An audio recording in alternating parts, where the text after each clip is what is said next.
雪，寒冷刺骨。叹一口气，模糊了前路。月光知道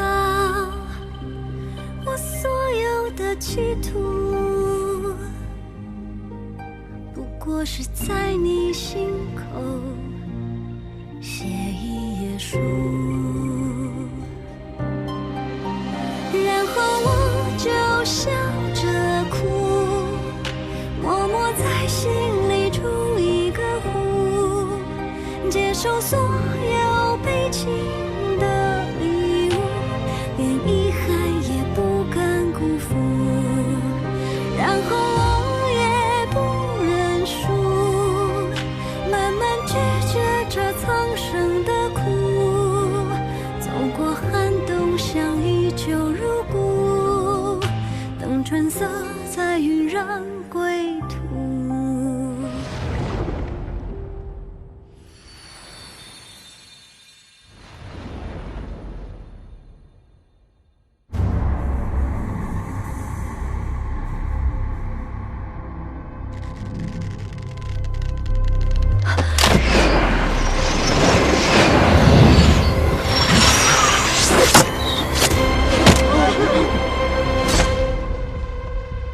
没事。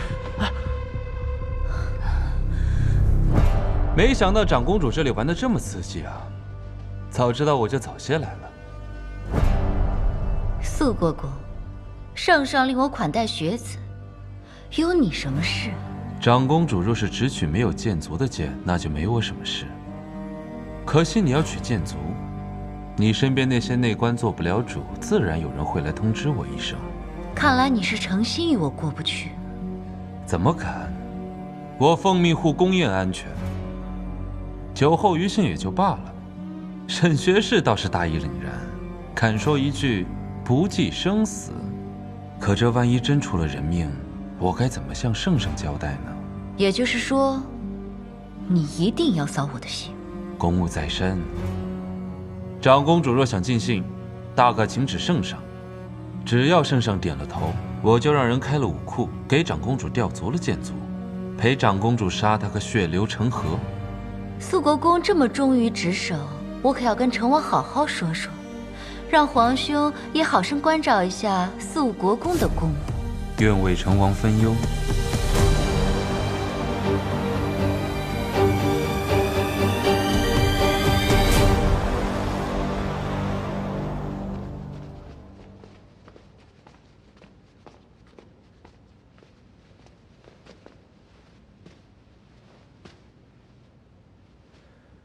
多谢苏国公。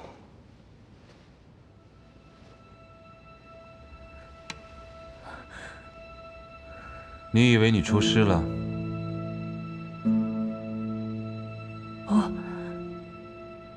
对不起。圣上让诸位开怀尽兴。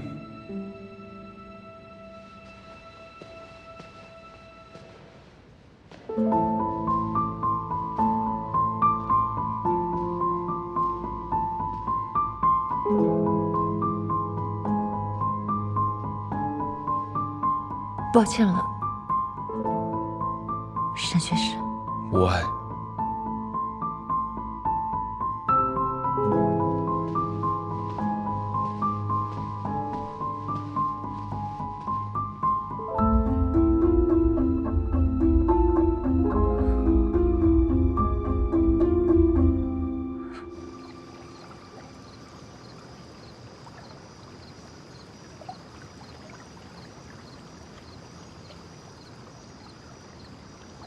阿离，我也是身不由己。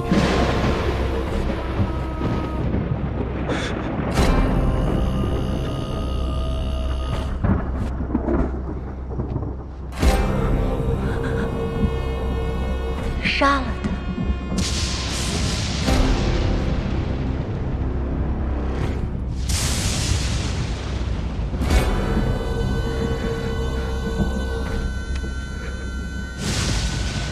薛芳菲，我碾死你，就像碾死一只小蚂蚁。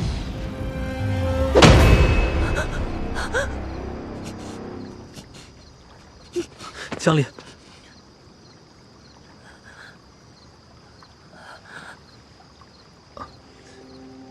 抱歉，我刚才感觉你像是要跌倒了。我没事，我只是想出来透透气。你别太往心里去，长公主确实太过分了。况且，你是江相国的女儿，她不敢拿你怎么样。我陪你走走。我们还是先回去，让别人看到我们单独在一起也不好。是我失礼了。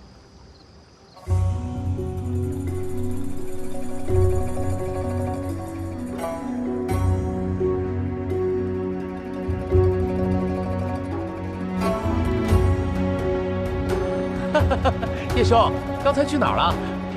来，喝酒，来喝酒，喝酒！哎，快来吧！来呀！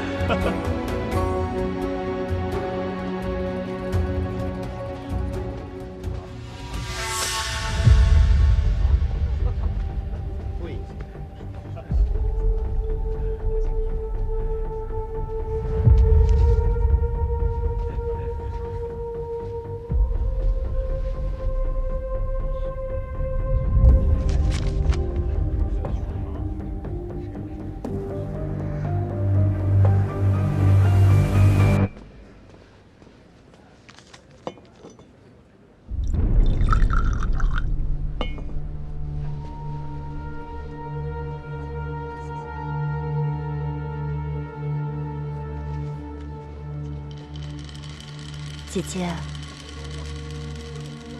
你刚才在长公主面前勇气了得，妹妹想给你敬杯酒。四妹，我不胜酒力，现已足量，不能再喝了。四妹和我是姐妹，关系不同寻常，不如我以茶代酒。二姐，以茶代酒，可就辜负了我想和姐姐相好的一片真心啊！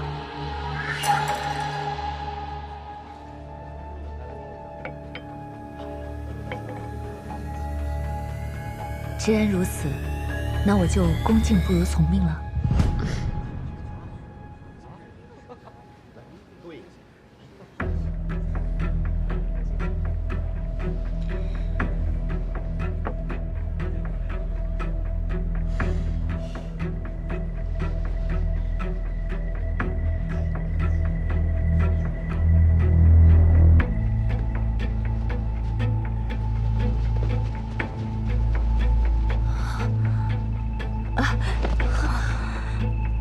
二姐，四妹，我的头有些晕了。那快先坐下吧。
竟敢私下幽会，看我不揭发你们！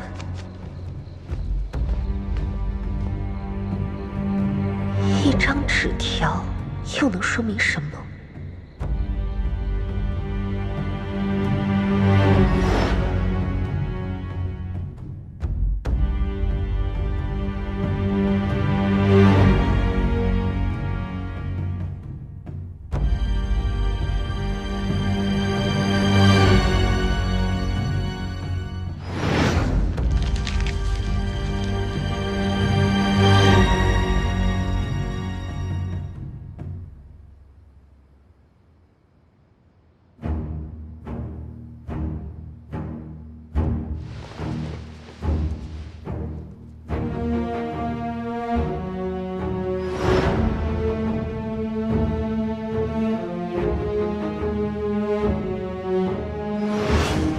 这里有几间茶室，是丽妃娘娘特意安排给你们休息的地方。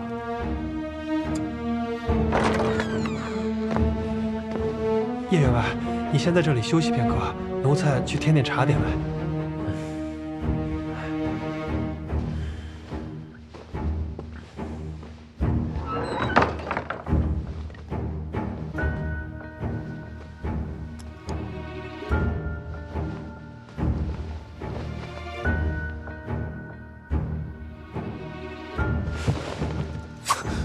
叶世杰，你给我清醒一点！你没喝醉？我叶家是生意场上的人，胡伦酒自然没少喝。今日那些来敬酒恭贺的人，有人是来敬酒，有人分明是想浑水摸鱼。我酒量并不差，加上今天喝的不多，只是装醉想看看对方什么意图，然后就被带到了这里。那你方才……我只是看你昏睡着，想把你叫醒而已。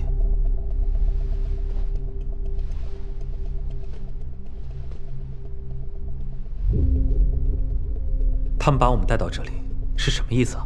我该说你聪明呢，还是说你傻？孤男寡女，能有什么意思？自然是想让我们酒后乱性。你别乱说！我只是想把别人的打算告诉你。那他们这么做，是为了撮合我们？你还没有明白吗？对你下药，为了让我们通奸，进而毁了我的名声，也彻底毁了叶家的仕途。毕竟你刚被圣上任命为户部员外郎。那他这是要一箭双雕？是，你没有上当，我也没有上当。倘若我今夜真的醉了，你当如何？无事，真到那个时候，我就刺伤你，然后离开。别人只会认为是皇宫里进了刺客。你当真下得去手？我这么说，也许有些自私，但你没有经历过，你不会懂。失贞之后，千夫所指，任何人。哪怕是卑鄙龌龊之人，都能肆意的羞辱你、唾骂你。纵使你有千般委屈，也无处诉说。你是我表哥，伤你我自有愧。可我此生绝不入那地狱。你去哪儿？外面的人都已经走了，不走，等着被捉奸吗？可是你现在出现在他们面前，他们立刻就会知道计划失误。我会找地方藏好，你也快去找个地方。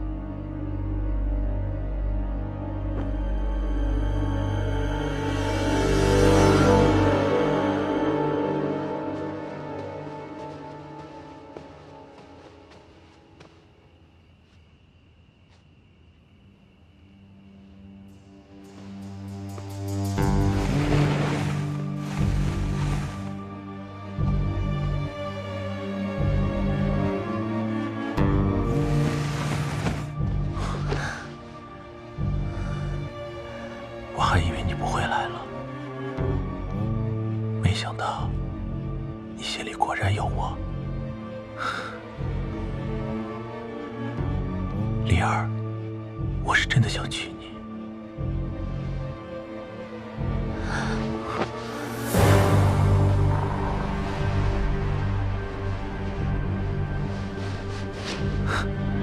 你果然是朵带刺的玫瑰。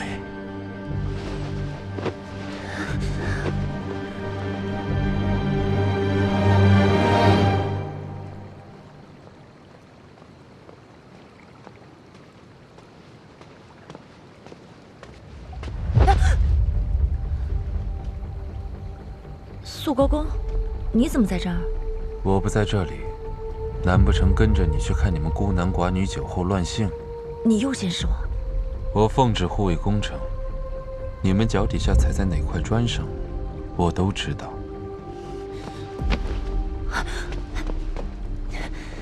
为什么要杀沈玉荣？我没有。你忘了，你的剑是我教的。今夜人这么多，绝不止一个人对你身份生疑。此事余愣不小，你怎么游出来？你能不能先放手？不能。刑部还关押着一个人，你们手里互相拿捏着对方的性命。你有没有想过，倘若此时有另一人的手伸出，你都知道什么？你以为只有你能玩弄我吗？你到底知道什么？我什么都不知道。我奉旨办案走司法道这么多年，刑房进得多，刑罚也见得多，没有任何一个人能挨得过大刑加身。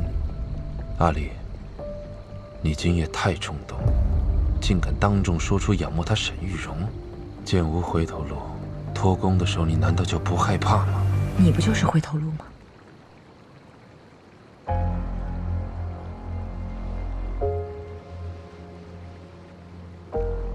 我的路是那么好走的吗？我需要付出什么代价？没想好，不过这是你欠我的第3个人情，我要的多，等你给得起的时候再说。苏国公，宫里的人都踩在哪一块砖上？你真的都知道吗？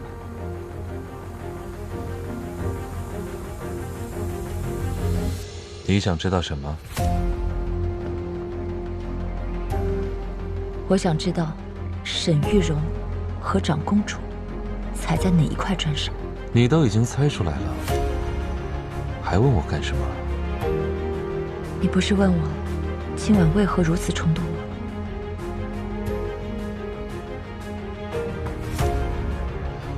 我不是你，没有那么多眼线，我只能拼上自己的一条命，去搏一个真相。对你来说，真相就那么重要？胜过我的性命。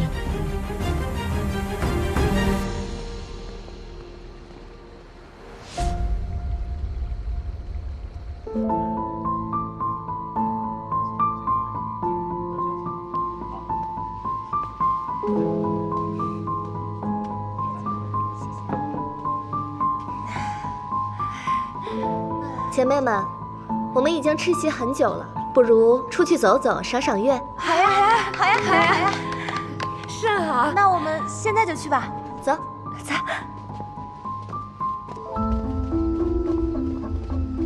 我有些口渴，我们一起饮杯茶吧。好啊，我刚好有点口渴，我也一起去。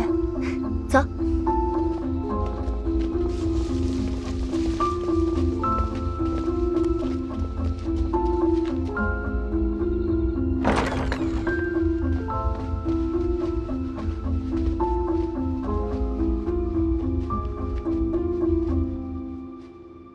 人呢？对，他们喝了药，应该走不远，一定去了别的地方。我们过去坐吧。这茶桌太小了，我们人多有点憋屈，不如再走走，去其他茶室看看。嗯，好。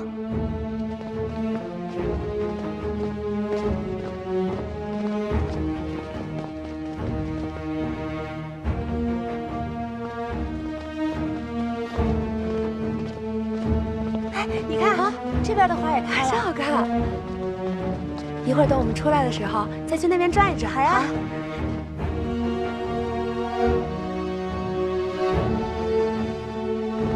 我们进去看看。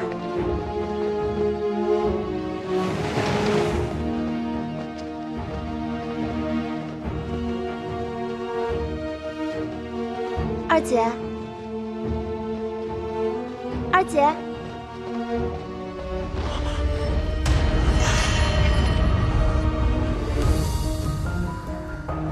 天哪，这不是江若瑶的未婚夫吗？放着嫡女不要，跟那江家的庶女在一起。怎么会是你？若瑶，方才我喝多了。三姐，我也喝多了。你给我起开！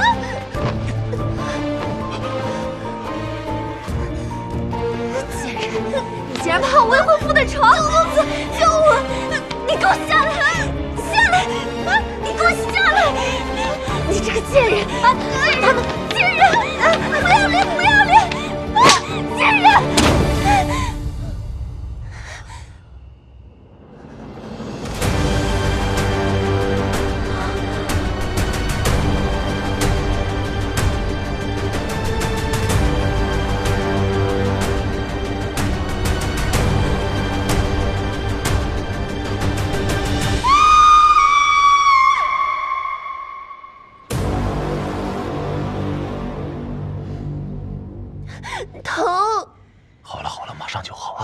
你说你晚上擦，早上擦，中午擦，擦，你除了擦药，你还有别的事儿干吗？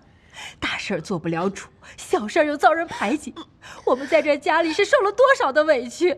你看女儿的脸都毁成这样，你是一家之主，你只会擦药吗？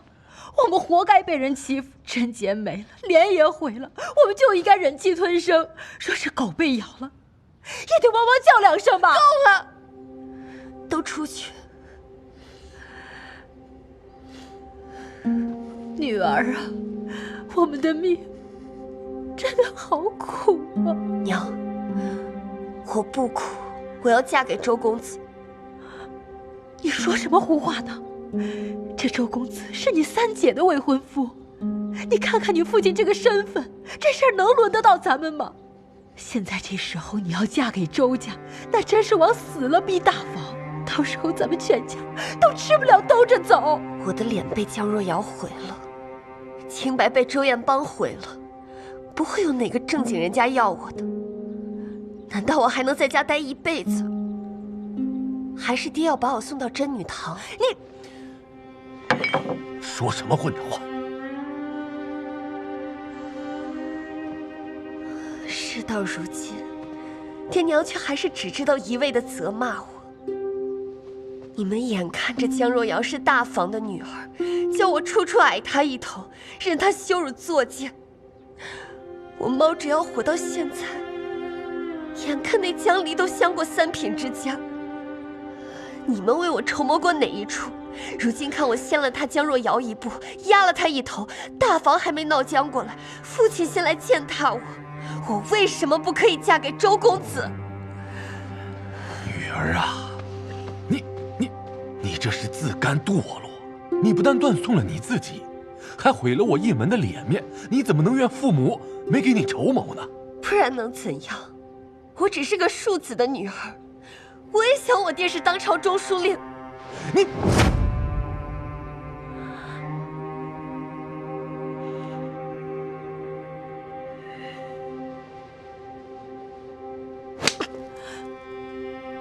平时见你对女儿不闻不问的，今天你耍横了。我觉得女儿说的没错，就因为你是个庶子，前后都矮个一头。他大房到底是个什么呀？庶子，我是庶子好了吧？都怨我。你振作点儿，现在还不是哭的时候呢。当务之急，咱们现在得想个办法，把这个难关渡过去。在劫难逃，江若瑶这门婚事算是毁了。你知道大房为了这门亲事，他费了多少心机？我们能好好的在这儿，那是因为人家还没有杀过来。我看未必。你瞪眼干什么？男女的事儿谁能说得清楚啊？是他们侯府的公子对我们女儿用了强，我们还委屈呢。他季舒然凭什么不给我们做主啊？让他江若瑶把我们女儿的脸毁成这样，我还要打到他那儿去呢。哎呦，姑奶奶，你可就消停点吧。就算这次被混过去了，那大哥也不会让若瑶跟玉娥共侍一夫的，大嫂也不会善罢甘休啊。那是以后的事儿了。现在当务之急是不能让咱们的玉娥和江若瑶对立起来。只要他们俩有共同的敌人，这事就好办多了。你是说江离？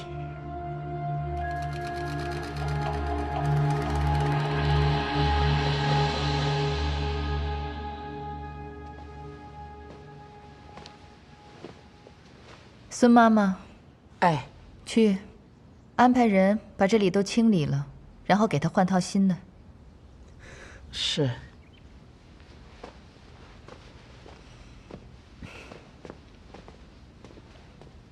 闹够了？我当他是条忠心的狗，再怎么着也不会抢人饭食，这才处处带着他。没想到，竟然从我身边抢人。母亲，你叫我怎么咽得下这口气吗？你还觉得你错的不够？我哪里做错了？就算你恼怒江玉娥爬床，也不应该当着众人的面划破她的脸，带回家关上门，自然有千百种法子折磨她。现在江玉娥破相了，你父亲在家是当家做主的长子，在家外是宽厚仁爱的相国，他已经没脸没皮了。索性在你父亲面前哭死过去，咱们还得去救。你以为你一时出了口气，哪里知道是给他留了余地。他已经是一条死鱼了，但是就这么1寸，就能给他翻过来。是他先勾引我未婚夫的。证据呢？如果是他咬死周彦邦轻薄的他，你怎么说？所以事情变成这样，成了我的错了是吗？难道我就眼睁睁看着别人毁掉我的婚事吗？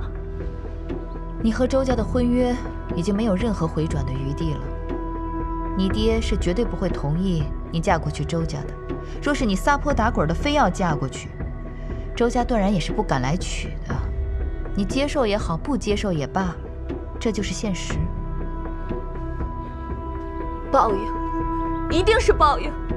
如果当初我没有听你的话，去陷害江离和叶世杰，我就不会遭此报应。自己的事情办不好，还有理了？你觉得单凭江玉娥自己能做出勾引周彦邦的事吗？你跟周公子订婚不是1、2天了，如果他要勾引，为什么不早勾引呢？母亲的意思是说，他被人利用了。现在你跟江玉娥闹成这样，你觉得在这个家里面，谁最开心？江离，婚约没了就没了，娘亲自会再给你找更好的，但是这笔账，必须要跟真正害你的人狠狠算清楚。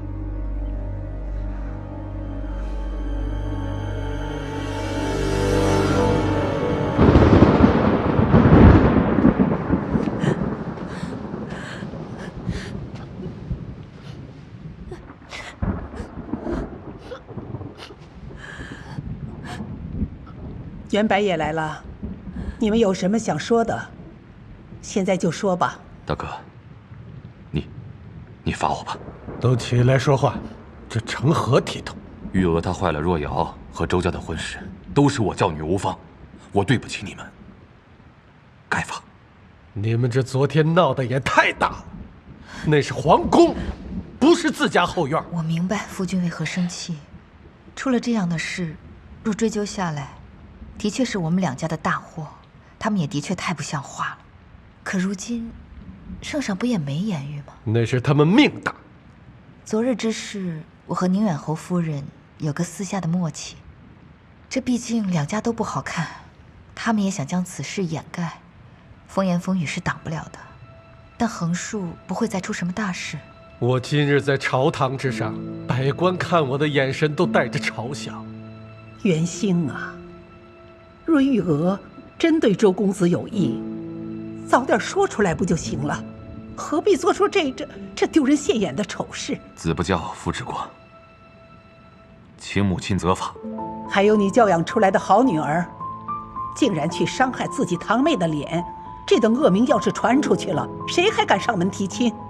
母亲，此事确实是若瑶不对，但她与周公子自小就感情颇深，冲动之下失了理智也是常情啊。若不是玉娥犯错在先，若瑶也绝对不会这样。说1000道1万，都是玉娥的不是。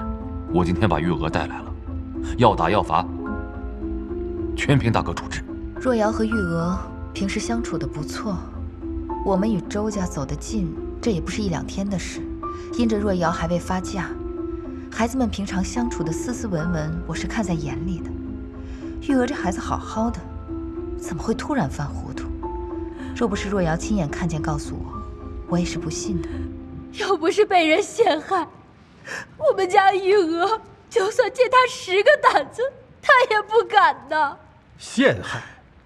何人陷害啊？玉娥，还是你自己说吧。大伯父、伯母，我本不胜酒力，可宫宴那天，二姐一直在灌我的酒。等我喝多了头晕想休息，二姐就搀扶着我，说是带我去茶室休息。印象中，我们走了好久好久。现在想来，怕是到了那偏僻之地，到了屋子门口，二姐就借故离开了。我当时头晕的难受，没有多想，只想休息，便进了屋子。哪知周公子也在里头，也喝得醉醺醺的。还把我认成了三姐，然后就……我当时慌得六神无主，尽力挣扎，却是酒劲未过，身子无力，到底抵不过男子蛮力。后来三姐就出现了。这若是偏僻之地，若瑶为何会过去？我不敢妄说。玉娥，你快说呀，玉娥！但说无妨。我是后来听别人说，二姐把我扶到茶室以后，转脸就对三姐说她找不到我了。三姐担心我，这才心急忙慌地找到茶室来，然后就……竟有这样的事！怨我，终究是怨我。若我知分寸，就不该在宫宴上借二姐递过来的酒，也不会酿下如此滔天大错。把江若瑶、江离都给我叫过来，两家人当面把事情说清楚，是谁的错，绝不姑息。那日宫宴太过凶险，好在姐姐有防范，最后所查之事也算顺利。出乎意料的顺利。姐姐，只是那个人是长公主，恐怕以后更加难了吧？我本来以为面圣会是我的一次机会，挑破一层帘幕，让他早来见我。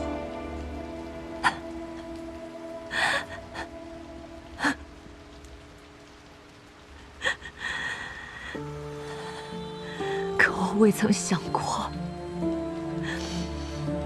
竟是殿下才一声令下，无人敢不从。姐姐，你不会同情的沈玉荣了吧？杀妻本就是一件罪不容诛的事情。同情？他不配。姐姐，那我们日后打算怎么做呀？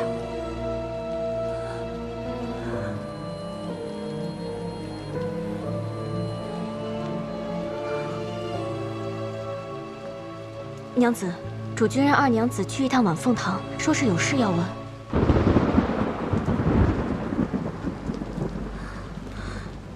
姐姐，这个时候来传话，可不是什么好事儿。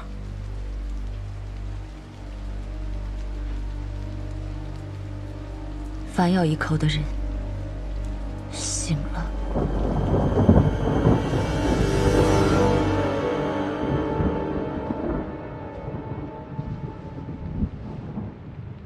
离儿，昨日在宫里到底发生了什么？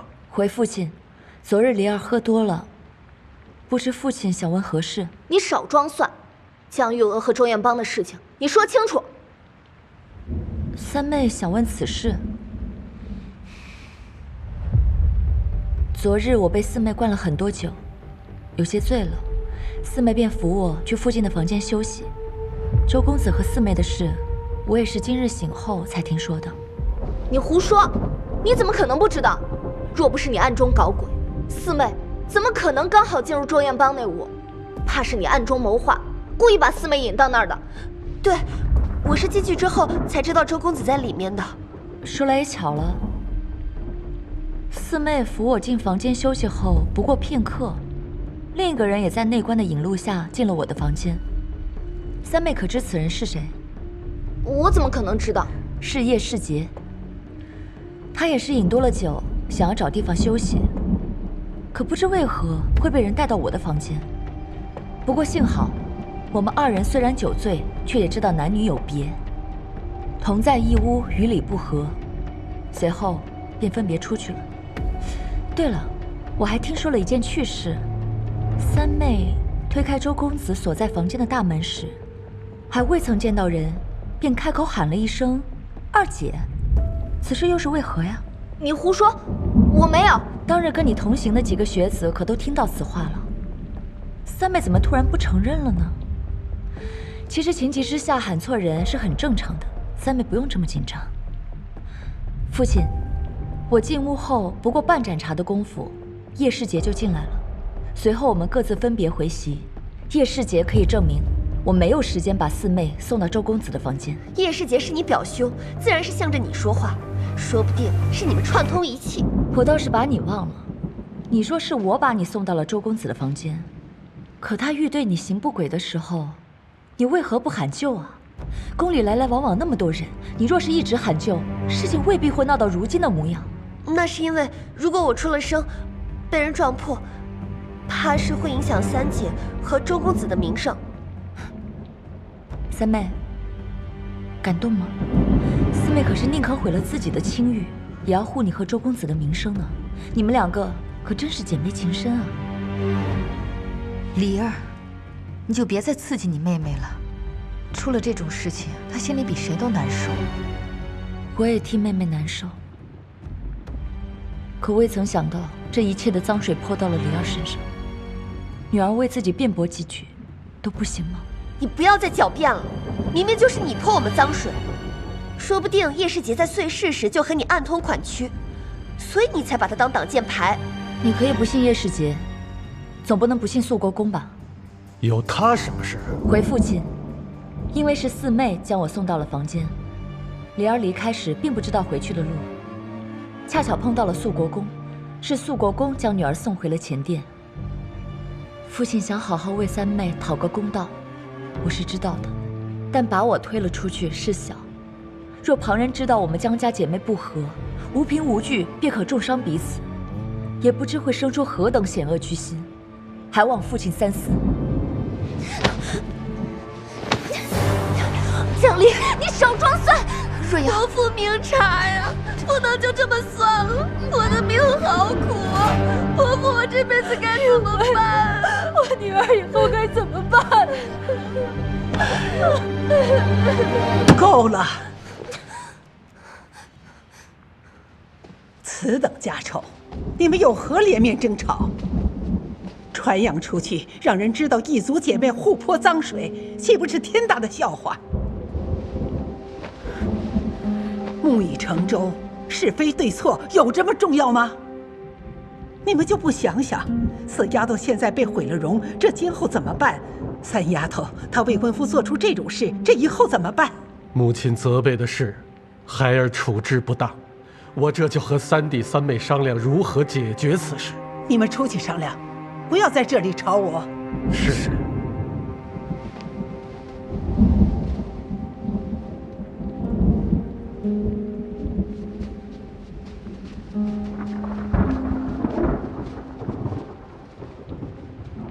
二丫头，你留下来。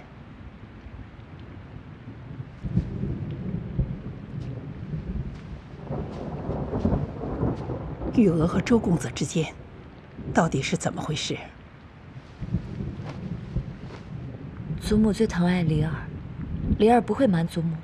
昨晚，周彦邦给了我一张小纸条，我不予理会，又恐旁人知晓，梨儿便收在了身上。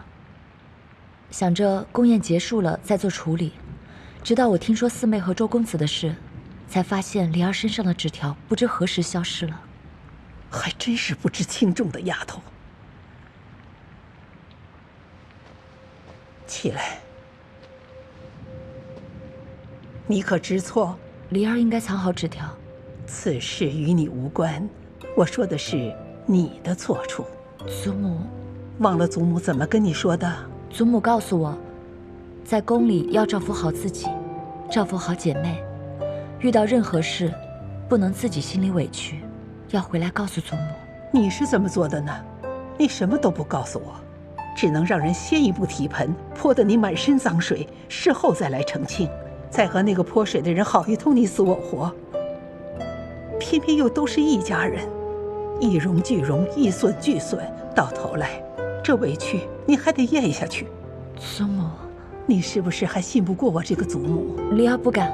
以后不管什么事，你都可以告诉祖母，我不是那种是非不分之人。不过这事儿不能不罚，罚你回去抄佛经10遍，三丫头、四丫头那边也罚他们抄女戒20遍。梨儿认罚。爹，你为什么让我娶江玉娥？她什么身份？她怎么配得上我？怎么？你现在心里还想着要娶那个江若瑶是吗？爹，我求求你了，我知道我做错了，我去给若瑶道歉，她一定会原谅我的。原谅你？爹，居然闯下如此大祸，大难临头了，你到现在还不醒醒？你以为你真的能娶那江若瑶吗？你好好看看，江家的退婚书都发到咱们府上了。江玉娥虽然是庶子之女，可事到如今，倘若她身子没个着落，人再糊涂一些，弄出人命来，到时候圣上震怒，单不说江相国会不会罢休，祖上所有的功勋、爵位什么都留不住，明不明白？爹，可是我告诉你，你怎么待江玉娥那是你的事儿，但是她因你而失节，我们周家必须给她名分。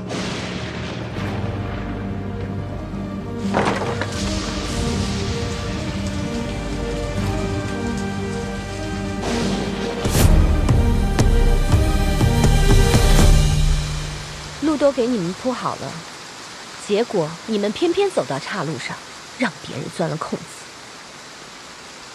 妹妹教训的是，日后我必定会好好管束若瑶。这江离只要还在江家，以后还是会有办法对付的。若不是我在圣上面前打了圆场，怕是此事没那么容易了结。妹妹辛苦了。最近有动静了吗？我听太医说，再晚几年就不好了。可是父亲让你来问我的。没有，是我自己糊涂的想法罢了。倒也不是什么糊涂的想法，这也不是什么着急的事儿。我现在上了年纪，不比年轻的时候了。听说天相寺的菩萨慈悲，我准备去清修一段日子，调理调理身子，也修修子嗣的福气。若是妹妹要去修佛，我倒有一事相求，就看你怎么想了。说来听听。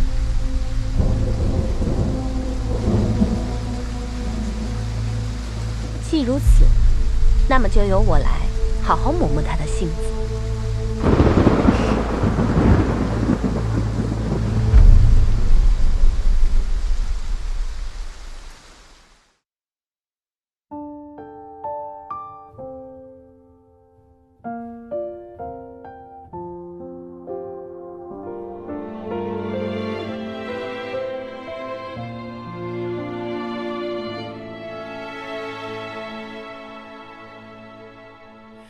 如果没有快乐的记忆，怎能穿越悲伤的境地？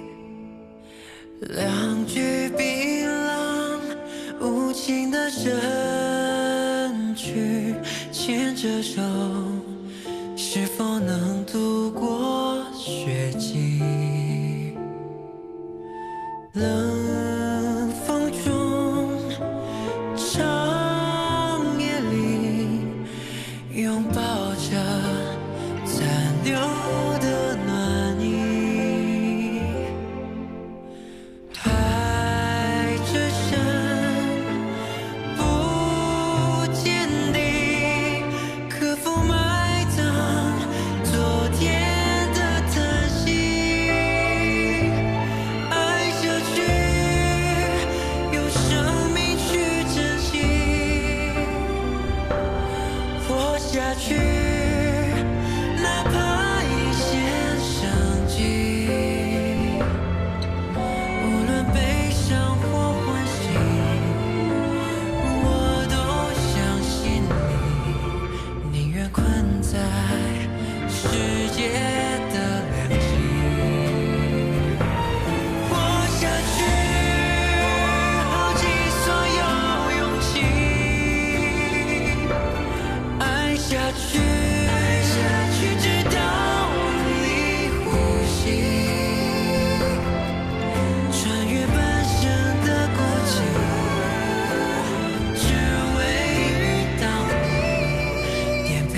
在远离。